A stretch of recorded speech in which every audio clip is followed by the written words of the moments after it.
दोस्तों जल्दी से आप अपने चैनल और गुरुजी को सब्सक्राइब करें और इस घंटी पर क्लिक कर दें ताकि आपको पता चल जाए कि आपका इंग्लिश का पीरियड शुरू हो चुका है। Hello everyone. तो स्टूडेंट्स कैसे हो आप लोग? आई होप सभी बहुत बढ़िया होंगे। तो बच्चों, अभी हम लोगों ने पहले है ना एक माई लास्ट डचेस पोएम पढ़ी थी, काफ़ी दिन पहले डाली थी मैंने। उसका आप लोग क्रिटिकल एप्रिसिएशन की डिमांड कर रहे थे, तो ये वीडियो उस पर है। अगर किसी को नोट्स चाहिए तो वो www.ourguruji.in वेबसाइट पे जाके वहाँ से कॉपी कर सकता है। आपकी स्क्रीन पे साइट का मतलब यूआरएल दिख रहा होगा आपको, ठीक है। पर ये वीडियो जरूर पूरी देखें, कारण ये है कि वो नोट समझ में ही नहीं आएंगे आपके जब तक आप ये वीडियो नहीं देखोगे। फैक्ट ये है, क्योंकि मैं इसमें जो ढंग से बताऊंगा कि मैंने क्या लिखा है। ऐसे नोट्स तो आपको और भी मिल सकते हैं, आप इंटरनेट से भी कॉपी पेस्ट कर सकते हो, परंतु नोट्स जब तक समझ में नहीं आए तो क्या फायदा उनका। ठीक है, इसलिए वीडियो पूरी ध्यान से सुने। उसके बाद में आप ऑब्वियसली बात है, या तो नोट्स सीधे कॉपी कर लो, मतलब यहाँ से लिख लो, या फिर आप वेबसाइट पे जाके वहां से कॉपी पेस्ट कर लो, वो ज़्यादा ईजी रहेगा आप लोगों के लिए। ठीक है बच्चों, चलो स्टार्ट करते हैं हम लोग। Critical appreciation my last duchess का। तो माई लास्ट डचेज किसकी? रॉबर्ट ब्राउनिंग की पोयम है। मेरी आवाज़ थोड़ी सी ऑड हो रखी है क्योंकि मेरा गला बैठा हुआ है 6-7 दिन से, ठीक है। तबीयत थोड़ी सी डाउन रही तो थोड़ी समस्या आ सकती है समझने में, तो I am sorry for that. चलो, इंट्रोडक्शन। सबसे पहले इंट्रोडक्शन देखेंगे हम लोग। रॉबर्ट ब्राउनिंग एक बहुत ही महान विक्टोरियन पोइट रहे हैं, विक्टोरियन राइटर रहे हैं। और बेसिकली वो अपने ड्रामेटिक मोनोलॉग्स के लिए जाने जाते हैं। ड्रामेटिक मोनोलॉग्स क्या होती हैं? एक्चुअल में ड्रामेटिक मोनोलॉग्स एक इस तरह की पोएम होती है जिसमें एक ही व्यक्ति बोलता रहता है, और भी व्यक्ति होते हैं पोएम में साथ में, परंतु है ना वो व्यक्ति बोलते कुछ नहीं है, बोलता एक ही व्यक्ति है। और वो दोनों तरफ की बातचीत वो अकेला ही कर रहा होता है, मतलब वो सामने वाले के एक्सप्रेशन को देखते हुए उसका डायलॉग भी खुद ही बोल देता है, मतलब। और ड्रामेटिक इसलिए मोनोलॉग होता है जनरली इस चीज को, परंतु ड्रामेटिक इसलिए क्योंकि वो इस बातचीत के दौरान आपस में, मतलब एक ही व्यक्ति सिंगल दोनों तरफ के डायलॉग खुद ही बोल रहा है। वो एक्चुअल में अपना खुद का कैरेक्टर, सामने वाले व्यक्ति का कैरेक्टर और किसी का कैरेक्टर भी उजागर कर देता है अपनी बातचीत के दौरान, मतलब कैरेक्टर के गुणों को बता देता है, खुद का कैसा चरित्र है उसका, किसी दूसरे का कैसा है। ठीक है, तो ये ड्रामेटिक मोनोलॉग कहलाती है। इसके बारे में और थोड़ा सा नीचे बताऊंगा। देखो, his poetry presents the typical Victorian society. और इनकी जो पोएम है ना, किनकी, रॉबर्ट ब्राउनिंग की जो पोएट्री में आपको विक्टोरियन सोसाइटी के गुण खास तौर पे नजर आएंगे। ठीक है, इनकी पोएम माई लास्ट डचेज ये पहली बार पब्लिश हुई थी 1842 में, पब्लिश हुई पहली बार। ड्रामेटिक लिरिक्स नाम की कलेक्शन के अंदर पब्लिश हुई थी। एक्चुअल में देखा जाए तो एक पूरा वॉल्यूम निकलता था इनका, बेल्स एंड पोमेग्रेनेट सीरीज करके, उसके अंदर ही आई थी 1842 में ड्रामेटिक लिरिक्स। सब कैटेगरी होगी ड्रामेटिक लिरिक्स, और जो वॉल्यूम हो गया वो बेल्स एंड पोमेग्रेनेट सीरीज, मतलब ये तो मैगजीन हो गई एक तरीके से। ये नाम जो बेल्स एंड पोमेग्रेनेट सीरीज, एक मैगजीन हो गई, उसमें ड्रामेटिक लिरिक्स नाम से एक तरह सेक्शन निकला, उसमें ये निकली माई लास्ट डचेस। ठीक है, तो ये पोयम एक्चुअल में प्रेजेंट करती है मेल डोमिनेंस को। विक्टोरियन सोसाइटी के अंदर किस तरीके से आदमियों का आधिपत्य था, मतलब मेल डोमिनेंस था, that women did not have much right, कि औरतों के पास में ज्यादा अधिकार नहीं थे। ठीक है, सेंट्रल आइडिया क्या है पोएम का? The main male character of the poem. Poem का जो मेन मेल कैरेक्टर है वो ड्यूक ऑफ फरारा, फरारा का ड्यूक। वो एक्चुअल में दर्शा रहा है पोएम के अंदर, मतलब एक पिक्चर को दर्शा रहा है। वो अपनी पिछली डचेस, जो उसकी पुरानी डचेस थी, जो गत डचेस, पास्ट डचेस, उसकी पिक्चर को दिखा रहा है किसी व्यक्ति को। और व्यक्ति कौन है? वो एक रिप्रेजेंटेटिव है फ्यूचर वेडिंग का, यानी कि वो दूसरी शादी करने वाला है। और जो शादी करने वाला है तो ऑब्वियस सी बात है, जिस परिवार से शादी करने वाला है उस परिवार की तरफ से कोई व्यक्ति आया है ड्यूक से बात करने के लिए, मतलब वो परिवार का मेंबर नहीं है, परंतु वो भेजा गया है, एक तरीके से रिप्रेजेंटेटिव भेजा गया है उस वेडिंग के बारे में बातचीत करने के लिए। तो उस व्यक्ति को वो अपनी पिछली डचेस की फोटो जानबूझ के दिखा रहा है, एक तरीके से उसे बता रहा है, और वो ये मैसेज देना चाहता है दिखा के कि उसकी जो आने वाली वाइफ कैसी होनी चाहिए, मतलब। और वो पूरी कहानी बताता है कि पिछली वाली वाइफ के साथ में क्या हुआ, पिछली डचेस के साथ में क्या घटित हुआ।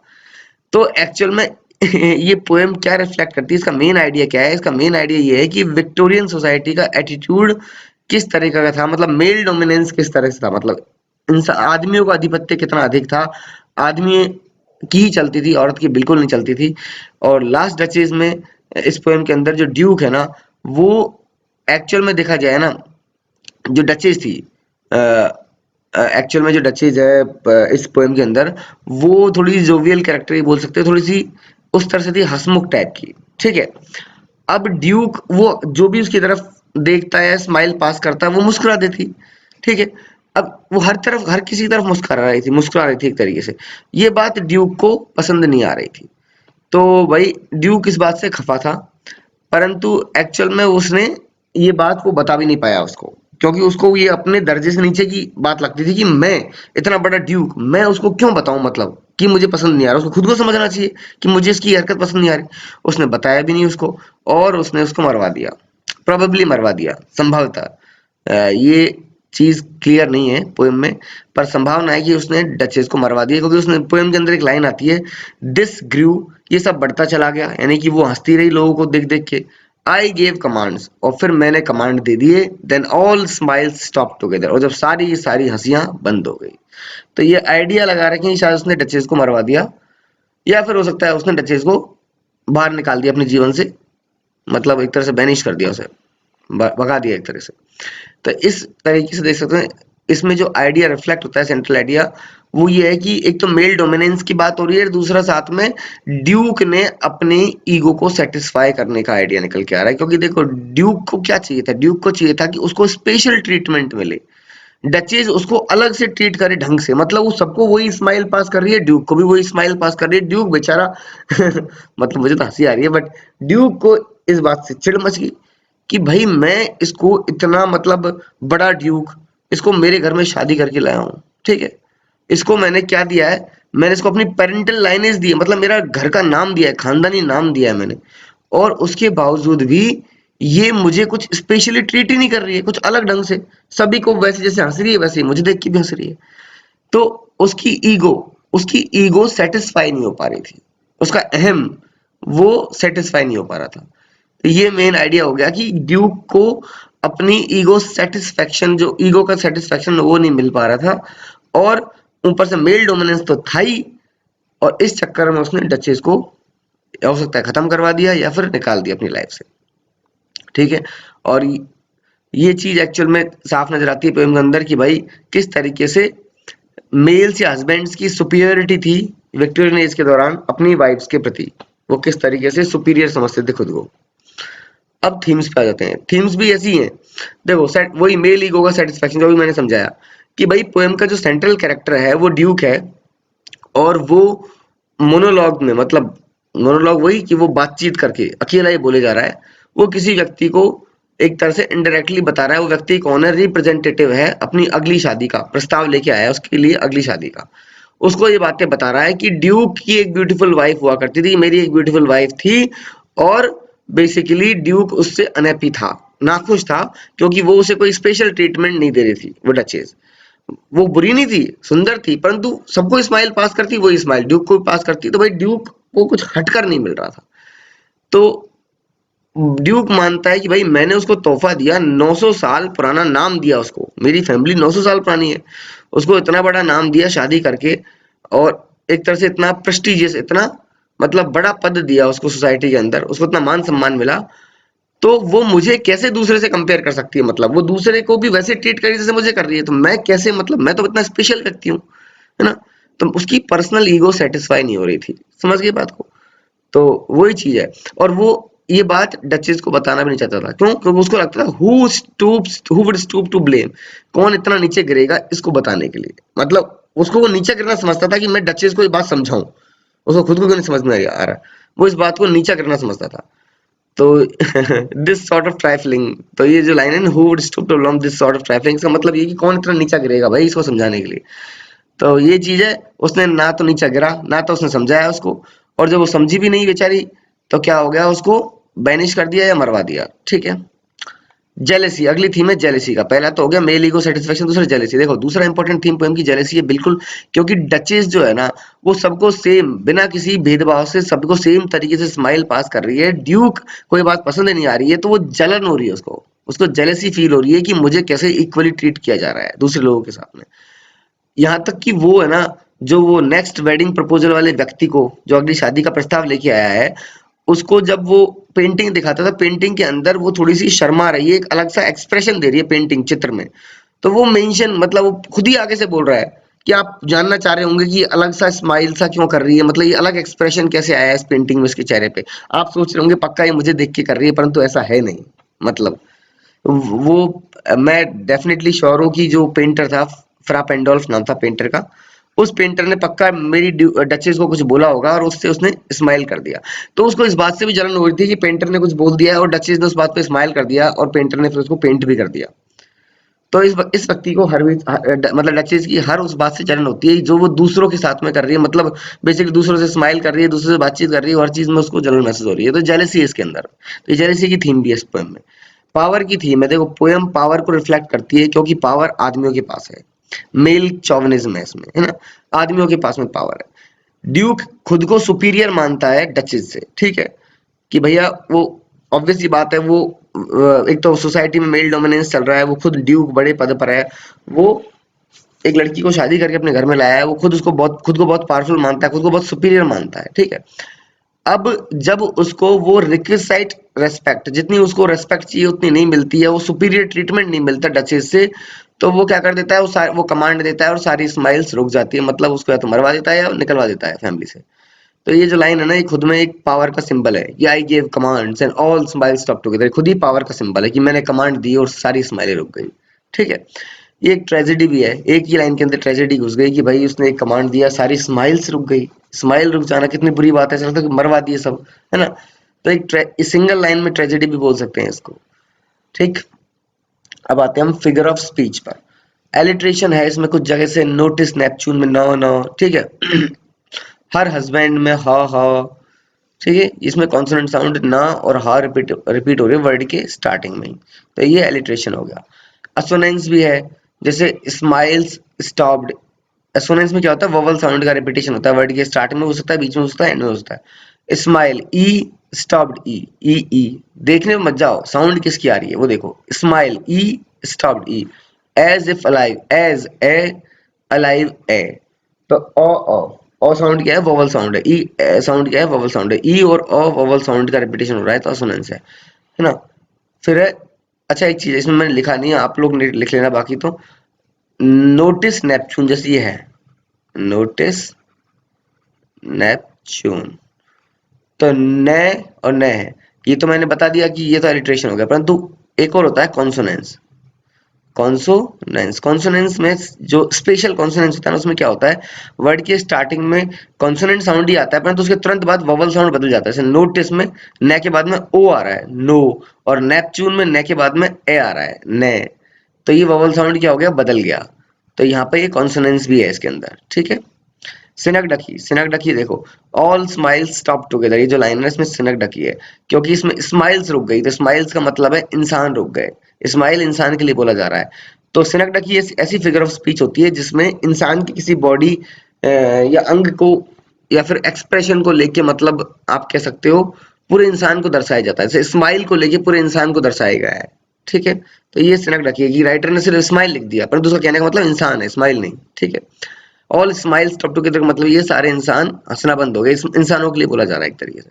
हाइपरबली, बड़ा अतिशयोक्ति, बड़ा चढ़ा के लिखना। देखो जैसे लाइन है, she looked on and her looks went everywhere, वो देखती थी और उसके लुक चारों तरफ जाते थे, मतलब वो किसी कहने का मतलब है कि उसकी नजर, उसकी स्माइल, उसकी एक्सप्रेशन चारों तरफ फैल जाते थे। तो ये थोड़ा सा बड़ा चढ़ा के है कि यार ऑब्वियस सी बात है, कहने का मतलब है कि चारों तरफ तो कैसे फैलेंगे, जहां देख रही है उधर ही तो असर जाएगा। लुक जिसको देख के स्माइल कर रही है उधर ही इफेक्ट आ रहा है, परंतु वो देखती थी और सब चारों तरफ ही ऐसा लगता था उसके लुक्स स्प्रेड हो गए हैं। तो एक बड़ा चढ़ा के लिखने की तरीका है कि उसकी स्माइल इतनी ज्यादा वायरल थी, मतलब सब उससे देख के प्रभावित हो जाते थे, ये बोल सकते हो। यूफेमिज्म, यूफेमिज्म ऐसी फिगर ऑफ स्पीच होती है कि कोई हार्श वर्ड हो, कोई कठोर शब्द हो जो बोलने में अच्छा नहीं लग रहा है, तो उसको उसकी जगह दूसरा शब्द इस्तेमाल कर देना रिप्लेसमेंट में। जैसे कोई बोलता है ना कोई व्यक्ति मर गया, तो हम मरने की जगह क्या बोलते हैं, गुजर गया, गुजर गया, हार्श शब्द को रिप्लेस कर रहा है, ठीक है। तो I give commands then all smile stop together, इसी में देख लो, इसी लाइन के अंदर यूफेमिज्म भी है। स्माइल्स स्टॉप टुगेदर मतलब वो उसने मरवा दिया मान लो, तो मरवाने की जगह उसने दूसरा शब्द इस्तेमाल कर दिया कि मैंने सारी स्माइलें रुक गई, मतलब ये यूफेमिज्म हो गया कि मरवाना थोड़ा सा हार्श लग रहा था, कठोर शब्द लग रहा था, उसकी जगह ये लिख दिया सारी स्माइलें रुक गई, ठीक है। तो ये यूफेमिज्म हो गया। एक क्रिटिकल नोट भी है इसके अंदर कि जो एक फेमस राइटर है मार्गरेट एटवुड, बहुत फेमस राइटर है मार्गरेट एटवुड, उनकी एक शॉर्ट स्टोरी आई थी, उसका नाम भी था माई लास्ट टचेजी स्टोरी का, और उस वो एक्चुअली इसी पर आधारित है, इसी पोएम पर, है ना। उसमें एक नेल नाम की कैरेक्टर है, लड़की है, वो डचेस को क्या समझती है कि वो तो बिल्कुल डम्ब बनी है, गूंगी है एकदम, कुछ बोलती चालती है नहीं, बस हर जगह स्माइल पास करती है। वो उन लड़कियों में से है जो कि स्कूल में होती है ना, हर जगह हर लड़के की तरफ स्माइल पास करेंगी बिल्कुल ही बिना मतलब के, ये बिल्कुल वैसी ही है। मतलब वो एक्चुअली में डचेस की बुराई कर रही है, उसको डचेस की कमी मान रही है। वो ड्यूक की इतनी कमी नहीं है, डचेस में भी कमी थी। और वो इंटरप्रेट करती है कि जो लाइन है ना, I gave commands then all smile stop together, इसका मतलब ये नहीं है कि वो मर गई, मरवा दी, हो सकता है उसे निकलवा दिया हो। ये बात यहीं से निकल के आई थी जब मार्गरेट एटवुड ने अपनी स्टोरी में लिखा था ना ये, कि भाई उसने खुद ने इंटरप्रेट किया, एटवुड ने, कि इसका मतलब ये नहीं है कि ड्यूक ने मरवा दी, ड्यूक ने उसे फैमिली से निकाल दिया होगा, इसका अर्थ ये भी हो सकता है। तो ये ड्यूक का फेवर कर रही थी एक्चुअल में मार्गरेट एटवुड, कि लड़का ही पूरी तरह से गलत नहीं है, लड़की की भी गलतियां हैं, इसलिए ड्यूक का बिहेवियर पूरी तरीके से उसकी आलोचना करना ठीक नहीं है। मतलब ये क्रिटिकल नोट में आप लिख सकते हो कि मार्गरेट एटवुड ने ऐसा कहा है, ठीक है। विक्टोरियन एज फीचर्स कुछ, इस पोएम के अंदर विक्टोरियन एज के क्या फीचर्स नजर आ रहे हैं। देखो पहला सबसे मेन फीचर तो ये है कि विक्टोरियन एज में औरत को बहुत ही शुद्ध, प्योर और सबमिसिव माना गया है। मतलब वो झुकी हुई होनी चाहिए, वो दबी हुई होनी चाहिए, साफ सुथरी दबी हुई होनी चाहिए, शुद्ध होनी चाहिए। मतलब वो किसी और के साथ में संबंध ना हो, एक ही व्यक्ति के साथ में हो, है ना, और झुकी हुई हो। तो ड्यूक भी अपनी डचेस को ऐसा ही चाहता था, तो इसमें फीचर है पोएम के अंदर ये, ठीक है, ये विक्टोरियन फीचर ही है। सेकेंडली पैट्रियार्की है, पितृसत्तात्मक समाज, आदमियों का दबदबा, ठीक है, विक्टोरियन सोसाइटी को दर्शाता है वो। ड्यूक खुद पूरी तरीके से देखा जाता है, ड्यूक खुद पे ही सेल्फ कंसर्न है, खुद के बारे में सोच रहा है, खुद की ईगो सेटिस्फाई करना चाह रहा है ना। तो जैसे विक्टोरियन एज में औरतें पावरलेस थी, आदमियों का कंट्रोल था पूरी तरीके से औरतों पे, क्योंकि औरत के लिए सबसे मेन इंपॉर्टेंट चीज होती थी ना, वो शादी होती थी। सबसे इंपॉर्टेंट चीज विक्टोरियन डेज में शादी होती थी, कि उसकी शादी कैसे घर में हो रही है, उसका हस्बैंड कैसा है, ठीक है। शादी उसके लिए सबसे इंपॉर्टेंट इवेंट होता था। और उसको फिर उस घर में जाने के बाद में अपने हस्बैंड के अनुसार ही रहना पड़ता था, उसकी विम्स एंड फैंसीज उसके ही ऑर्डर्स उसके अनुसार रहना पड़ता था। तो डचेस थी ना, वो एक्चुअल में इस चीज का शिकार हो गई। वो समझ नहीं पाई उसका पति किस तरह का है, ठीक है। और जो ड्यूक था वो तो पैट्रियार्कल नॉर्म्स, पितृसत्तात्मक नियमों को ही फॉलो करता था। तो जब उसको लगा कि उसकी वाइफ उसकी बातों को नहीं मान रही है, ठीक है, वो नहीं समझ रही है कि मुझे किस तरह का बिहेवियर पसंद है, तो सीधी सी बात है, उसने उसको मरवा दिया या निकलवा दिया। औरतों के पास में बहुत कम राइट्स थे विक्टोरियन डेज में, जो कि पोएम के अंदर साफ नजर आता है कि डचेस के पास में इतना अधिकार भी नहीं है कि वो अपनी पसंद से किसी की तरफ भी स्माइल कर सके, ठीक है। और यही बात वो अपनी फ्यूचर वाइफ के लिए भी पहले ही सारे में बोल देता है उस रिप्रेजेंटेटिव को, जो कि शादी का प्रस्ताव लेके आया होता है। तो ये विक्टोरियन एज के फीचर्स हैं। पोएम के अंदर साइको एनालिसिस भी है, साइको एनालिटिकल थ्योरी है, एक लिटरेरी थ्योरी, है ना। साइको एनालिसिस लिटरेरी भी है, साइकोलॉजी में भी इस्तेमाल होती है थ्योरी, ठीक है। तो साइको एनालिसिस थ्योरी क्या है इसमें, मतलब देखो इसमें साइकोलॉजिकल स्टडी को हम ऐसे देखेंगे इस पोएम के अंदर, कि हमको लगता है कि जो ड्यूक है ना, वो एक बीमारी, वो एक पर्सनैलिटी डिसऑर्डर से पीड़ित इंसान है।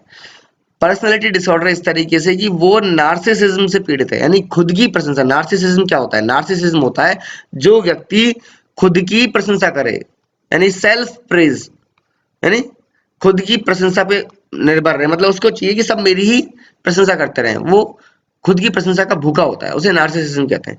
तो इस व्यक्ति को नार्सिसिज्म पर्सनैलिटी डिसऑर्डर है, ऐसी बीमारी है, ऐसा मान सकते हैं इसको, ऐसा दिमागी बीमारी है। ये पोएम में स्टार्टिंग में ही सामने वाले को बोल देता है, लिसनर को, कि उसको अपनी पुरानी डचेस क्यों पसंद नहीं थी।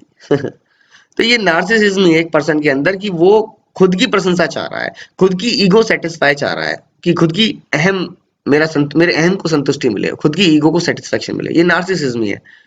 वो पर्सन इस बात को केयर नहीं कर रहा है कि सामने वाले की क्या इमोशंस है, क्या फीलिंग्स है, उसको फर्क नहीं पड़ता उसकी क्या इमोशंस क्या फीलिंग्स है। उसका टोटली फोकस कहाँ है? खुद पर है, इटसेल्फ, खुद पर ही पूरा फोकस है। ड्यूक भी इसी तरह के नार्सिसिस्टिक एटीट्यूड से पीड़ित इंसान है, ठीक है। और जो कि डचेस फुलफिल नहीं कर पाई, तो उसने डचेस को तो निकलवा दिया, मरवा दिया। तो इसमें साइको एनालिसिस थ्योरी भी आती है इस पोएम के अंदर, ठीक है। इसमें एंटी फेमिनिस्टिक एटीट्यूड भी थोड़ा थोड़ा है। एंटी फेमिनिस्टिक एटीट्यूड ऐसे है क्योंकि वुमेन के राइट्स को माना नहीं जा रहा, उनको स्वीकार नहीं किया जा रहा, उनके राइट्स को दबाया जा रहा है, इसलिए एंटी फेमिनिस्टिक है, बाकी और तो कुछ नहीं, ठीक। ये पॉइंट मैंने इसमें समझाया है। ड्रामेटिक मोनोलॉग है पोयम, ये मैं स्टार्टिंग में बता चुका हूँ कि ड्रामेटिक मोनोलॉग क्या होती है। जैसे मोनोलॉग क्या होता है? मोनोलॉग एक ऐसी स्पीच होती है जिसमें, या प्लेज में इस्तेमाल होती थी, नाटकों में, ठीक है, तो पोएम में भी इस्तेमाल हो सकती है। तो प्ले या पोएम में एक ऐसी स्पीच जिसमें एक ही स्पीकर होता है जो अपने विचारों को रख रहा होता है सामने दुनिया के। और ड्रामेटिक मोनोलॉग में क्या होता है कि वो स्पीच जिसमें एक तरह से स्पीच है कहानी कहने का तरीका जिसमें एक स्पीकर होता है और सामने भी कोई सुनने वाला होता है, परंतु सुनने वाला कुछ बोल नहीं रहा होता है। वो अकेला व्यक्ति ही सामने वाले की बात भी खुद ही बोल रहा होता है, ठीक है। और इस तरह से बातचीत में खुद अकेला ही बोले जा रहा है दोनों तरफ की बातें। कैसे बोल सकता है अकेला दोनों तरफ की बातें? जैसे फॉर एग्जाम्पल बोल रहा है, हाँ देखो मैं मार्केट जाऊंगा, अच्छा तुम्हारे लिए भी कुछ लाना है क्या? क्या? अच्छा अच्छा तुम्हें वो चीज चाहिए, वो जिसके बारे में तुम पहले मेरे से बोल रहे थे, अच्छा वो पेन चाहिए तुम्हें जो अपने देखा दुकान पे, हाँ ठीक है मैं वो ले आऊंगा, ठीक है। मतलब दोनों तरफ की बातें, वो खुद सामने वाले को बोलने का कोई मौका नहीं है, वो दोनों तरफ की बातें खुद ही बोलता है सारी चीजें।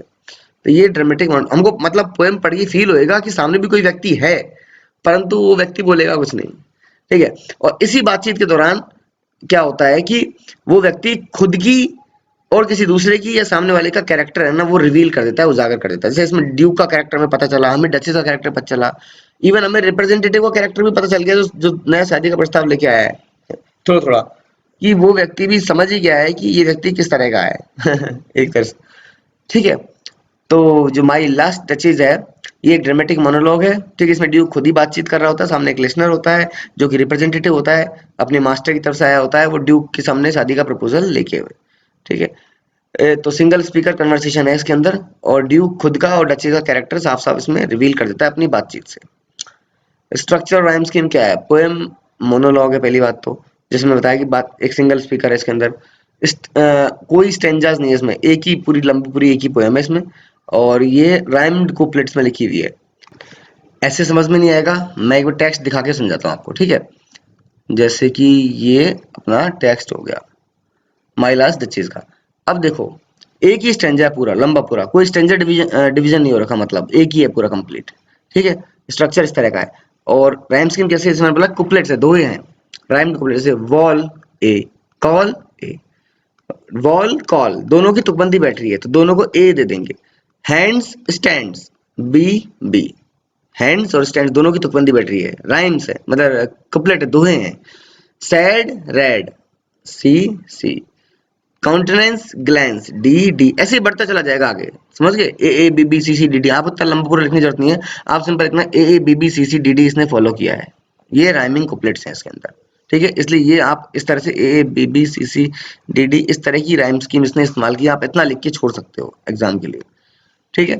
तो ये इसकी राइम स्कीम हो गई, ये इसका स्ट्रक्चर हो गया।